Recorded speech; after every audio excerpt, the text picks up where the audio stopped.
Hello and welcome to this week's PvP guide. Today we'll be looking over the down state, what to expect from each profession when you down them, and how you can counter it.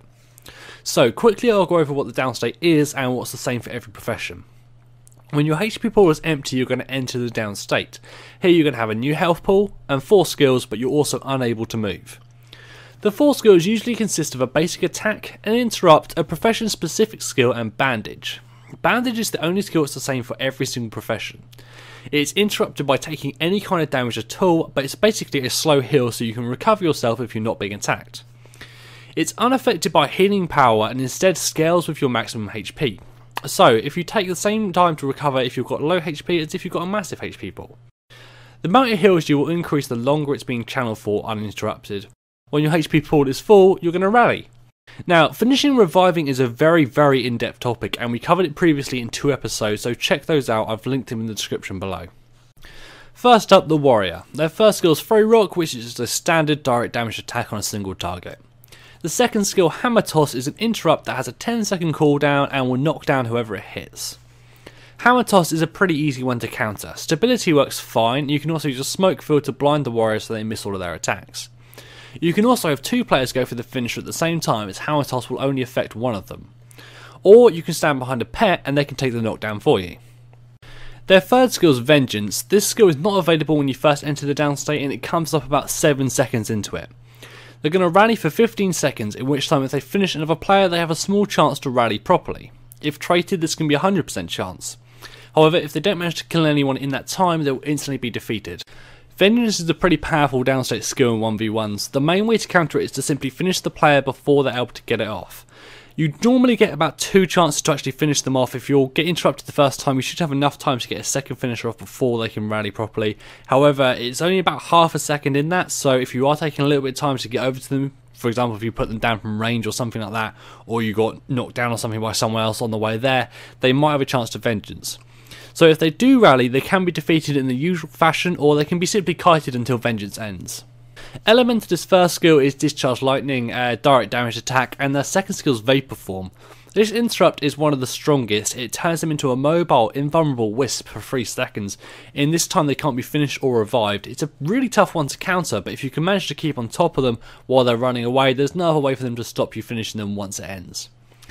Their third skill is Grasping Earth. This skill immobilises the target and does a little bit of damage.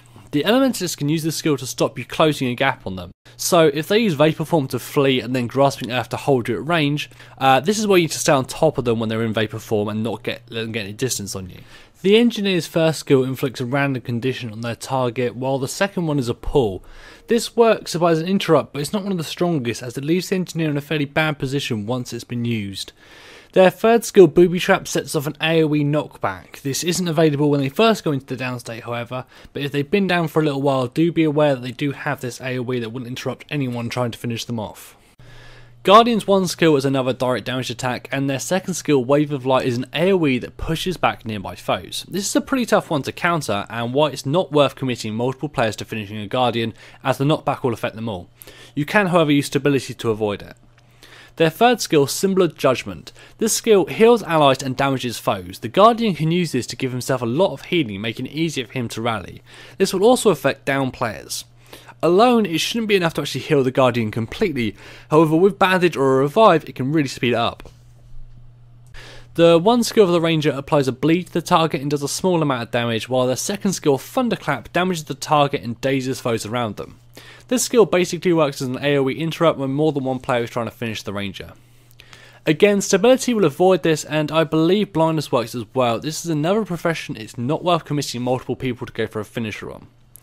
Lick Wounds is their third skill. This skill calls their pet to them to help them revive. Because of this skill, you can't leave your Rangers to bleed out. You have to keep an eye on them even when they're downed in a team fight.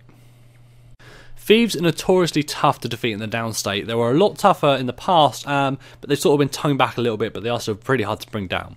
Their one skill cripples and deals damage to the target, and it also bounces. It's one of the hardest hitting downstate skills in the game, and the cripple is going to make it harder for you to close the gap on them to actually get the finishing blow off. Their 2 skill, Shadow Escape, is a teleport. They can use this to teleport out range of your finisher, which will interrupt it. You can counter this by using a utility skill teleport while channeling the finisher to move back on top of them. However, Shadow Escape will stealth them for I think about a second, so it depends on the timings. The third skill is Smoke Bomb. This puts him into stealth and can work as another interrupt. You can counter this by using your direct damage attacks on the area where they vanished. Keep in mind that if they teleport away the first time when you go for a finisher, it will be on cooldown, so the second time they vanish is going to be Smoke Bomb. Because of the two interrupts and cripple slowing your movement, thieves can be a real pain to bring down at times. Mesmer 1 skill deals a small amount of damage and causes confusion, and their second skill is Deception. This moves the Mesmer away and also briefly stealths the Mesmer. It will create a clone as well who's also in the down state. To an inexperienced player, this can be pretty confusing as they will attempt to down the actual clone itself. However, you can tell the difference by looking for a floating icon above the real Mesmer's head. The clone will not have that. Their third skill is Phantasmal Rogue. This summons a phantasm to deal damage and attack a target. It deals double damage when behind them. This can actually deal quite substantial damage and can get the Mesmer to actually put someone into down state or help them out in 1v1s when you're both downed. The Necromancer's one skill leeches life, so this will actually help to heal them from their down state, and their second skill is a Fear. This skill is a single target, so it can therefore be countered by having two players on the finisher, and you can also break Fear by using a stun break utility skill.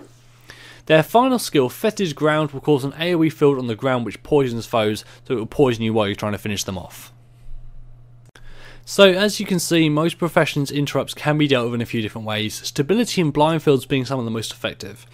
It's also important to know which professions it's worth downing with two players to secure a finisher and which ones can easily deal with that. Knowing what the enemy can throw at you means you can predict their actions and make faster finishes. It's also important to know about finishing and reviving tactics, so make sure you check out the previous episodes on that if you haven't already. Hope you enjoyed this episode and we'll see you all soon.